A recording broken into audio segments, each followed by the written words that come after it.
have no intro. I never know how to start these. Vegas. I am back from there. I've been back from there for like quite some time, really. But that's what we are talking about today. Now, if you are my friend or relative, you might be thinking, how did you, as a sober person, have fun in Las Vegas? Well, let me tell you, it was one of the best vacations I've been on in years. I had no desire to drink alcohol despite being surrounded by it every second of the day. Let's get into it. Even starting with the flight there. It was Memorial Day weekend. Gosh golly gee, I really did expect for there to be delays upon delays upon delays, and Pittsburgh International Airport had it together. We boarded the plane. Everything was good. It was a packed flight, but whatever. It was ideal and easy. If you build a city in the middle of a desert surrounded by nothing, the airport is also right there by everything. So when you start coming in, you see everything. Especially the Sphere. The Sphere is probably one of the first things everyone sees when they fly into Vegas now.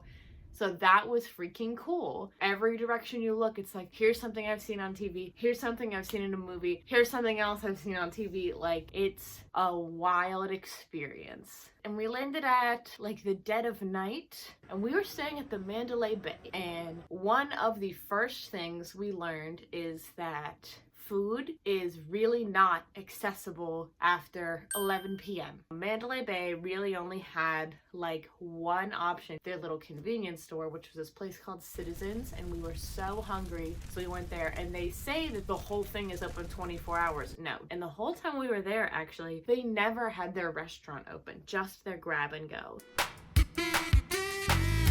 Items, period, in Las Vegas are a minimum $5 more expensive. A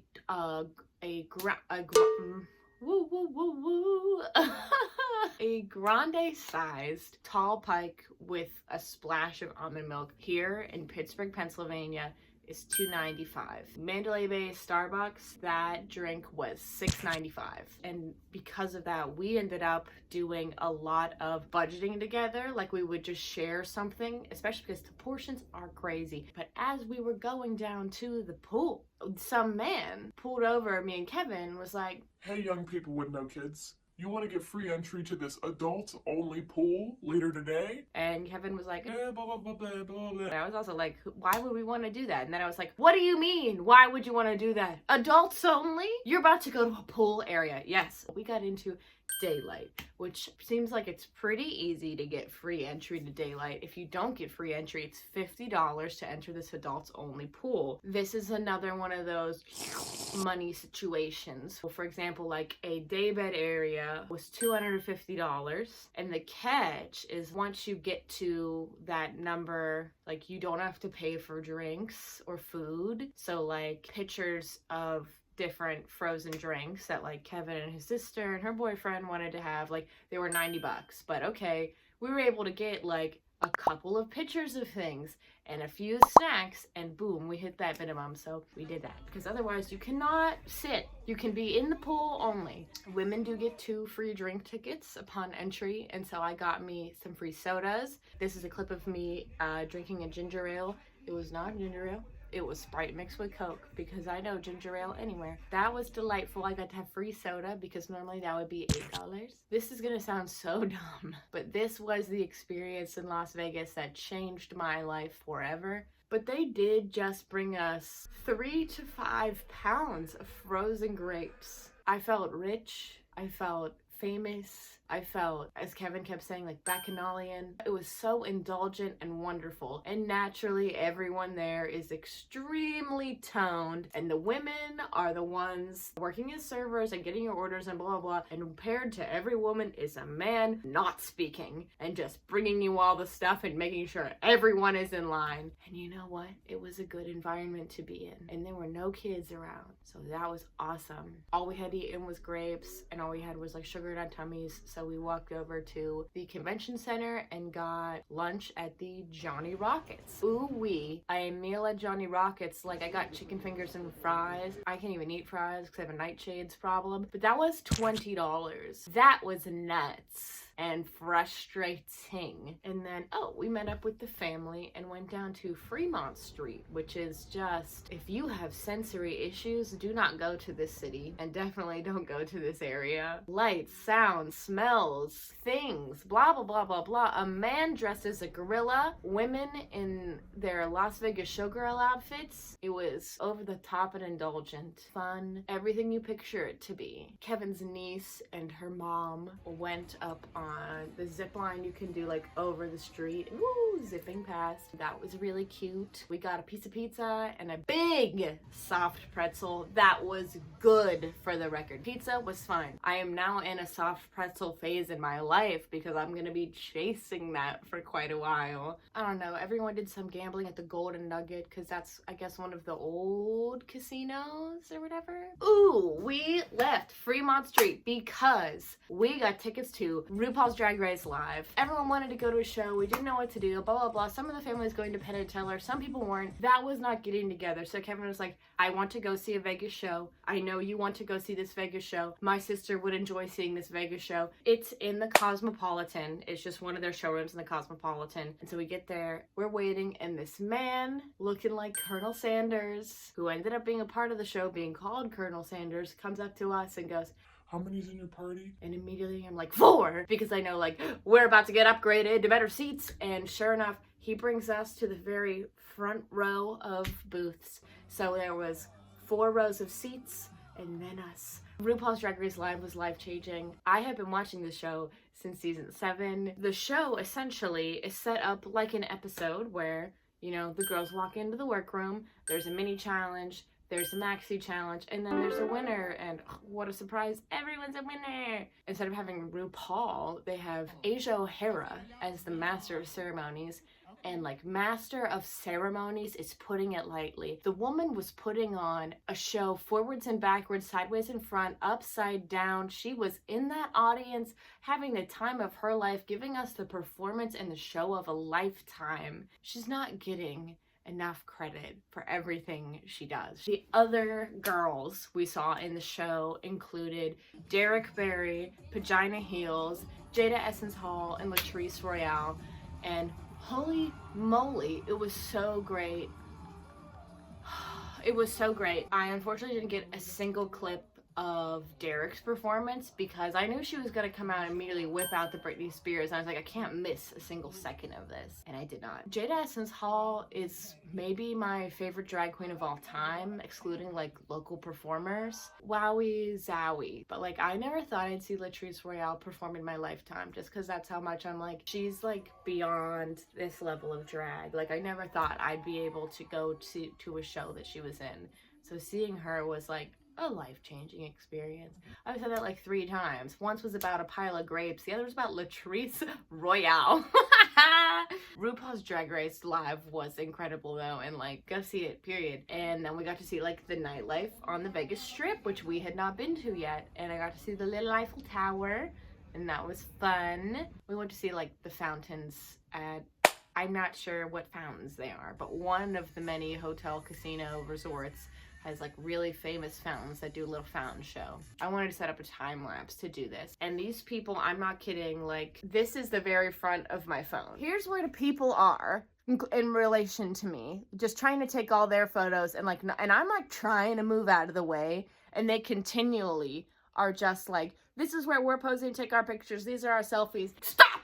Just stop! Move! I'm also here too. And unfortunately, because of that, I didn't realize that I was on slow-mo instead of time-lapse. But I was pissed off at those people. And I still am. So we went back to Mandalay Bay. Guess what? The only place that was open for food? Citizens. I got a gigantic piece of the rainbow cake. Twas dry.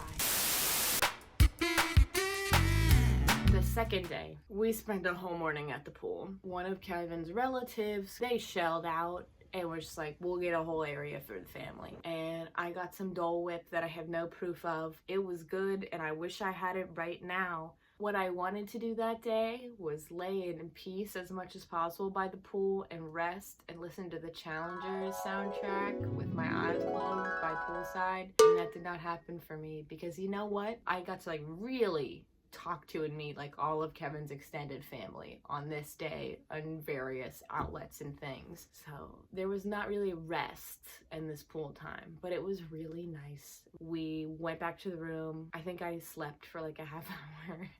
And we went to the shark aquarium with one of Kevin's cousins. It's a great aquarium. It's worth every penny. I don't remember how many pennies it is, but it was absolutely worth the price. They had some piranhas, and they had some gators, and then they immediately had like little baby sharks in other waters, and they had jellyfish, and they have this nice archway hallway you can go through, and you can see while you're walking through there like all these little sharks, and they really do look like gummy sharks because they have white bellies, and it was really cute. And that leads you into a room where there's a touch tank with some stingrays. And let me tell you something, if you're going to Las Vegas and you want to go to this aquarium, you better listen to those ladies at the touch tank, because with the tone that they speak to everybody, I know people never listen to them, and that was frustrating to hear. Listen to people that are giving you directions, especially when you're touching an animal that's not really supposed to be touched. But I touched a ray, so that was nice. Ooh, and at the very end, there's this huge room that's set up to be like you're in a crashed ship, and the like deep water sharks and some like sea turtles are all around you. And there was a little lady right at the very front of the glass. Every time the shark swam towards her, she screamed like, "I'm about to be eaten alive by this thing." And that was very funny. Oh, and then that evening, the reason we had came to Las Vegas in the first place, Pat's brother and his wife, they were celebrating 10 years of being married together. And Mel planned a crazy night for us. It started by everyone loading up into 2 stretch Hummers, and we took them things to the high roller gigantic Ferris wheel. It was an awesome time. We all took a million pictures and had this nice ride, and Pat and Mel, shared some speeches about, their marriage and their time together. It was beautiful. As a sidebar, when we were at the top of the high roller, the car next to us had a full bar in it. I don't know if those people were going around twice or what. There was a full bar in there, and we had a wonderful moment of everyone in our car dancing with the people in their car. And like everything is like that in Las Vegas. Strangers are going to come up to you and talk to you, but they're having the best intentions. And everyone's laughing and having a good time. Oh, after our ride on the high roller, we took the Hummers to the Peppermill Lounge, which is a gigantic diner. I'm sad I don't have any proof of this, but I ordered fish and chips. Like 10 fish died for the dish I was about to eat. There were, I swear to God, 7 fillets of expertly battered fish, and I think I made it through 2.5. Like, they were maybe all the size of my hand. It was gigantic. And there was dessert Kevin and I did not even stay for, because I was like, I'm exhausted and I got to leave this place because I was so tired. I was sleeping deeply through the night, but never getting enough sleep the whole time we were there. And it's probably from being in the sun and expending a lot of energy. And oh, and sharing my coffee every morning, because Kevin and I can't afford to both get coffees because we don't want to spend $13. Oh, and that's something I haven't mentioned at all. I did no betting. I'm not in a place financially to be spending any money or losing it irresponsibly in a way that I can't get it back. Kevin took out a lot of money for this trip and was like, I am prepared to lose X amount of money. And now the trip is over, I can say that was an absurd amount of money to take out. The night that after the Peppermill Lounge, after the anniversary dinner, I went to bed, period. And his friend, who happened to be in town seeing the Grateful Dead at the Sphere, was like, yo homie, let's meet up. And they won back all the money Kevin was losing left and right. So that was nice. Slot machines are complicated and it's very easy to lose. I don't even know how to explain it because I truly don't understand what was going on. But there was one machine we found that was the Wicked Witch of the West. It was pretty straightforward and it was easy to win some money back. Granted, it wasn't like a ton of money. We were getting up to, like $20. It's like, okay, we put $10 into the machine, so that's good. Got some money up.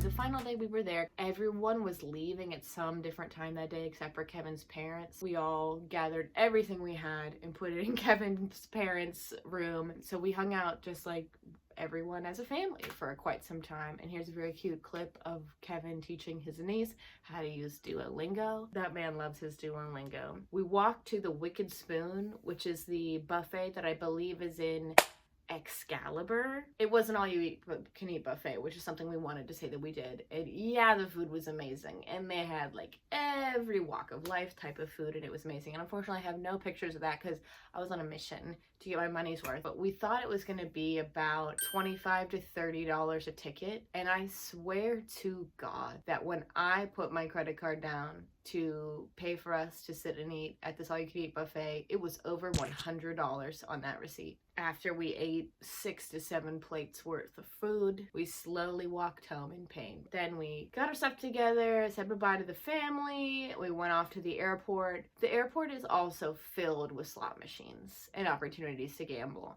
And who should be right at our gate but the Wicked Witch of the West machine? And so Kevin's like, last opportunity, you know, I'm like, oh, this is our machine, we should do it. But Kevin put in like some money, and then we got like a triple thing, blah, blah, blah, blah. And as he says in the clip, we just won back everything we lost earlier today.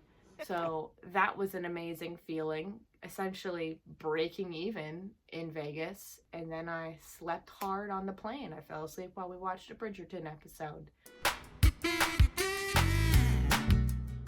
Yeah, that was my trip to Vegas. I would love to go again, especially as a rich person, sitting at the pool, eating grapes, and we didn't do this because we just kept getting so tired. This is the last thing I'm gonna say for real, but as you see in the clip of the grapes, it's a pretty big basket filled with pounds of grapes, and I didn't get a good look at it, but I'm 99.9% certain that you could get that same basket filled to the brim with mozzarella sticks. And that's a lifetime regret I'll need to revisit. So yeah, Las Vegas changed my life. Thank you so much for watching. Eat some frozen grapes on a hot day. It could change you forever. And hey, please subscribe. I and we have so many different video ideas to come out the pipeline this summer. Thank you. Bye.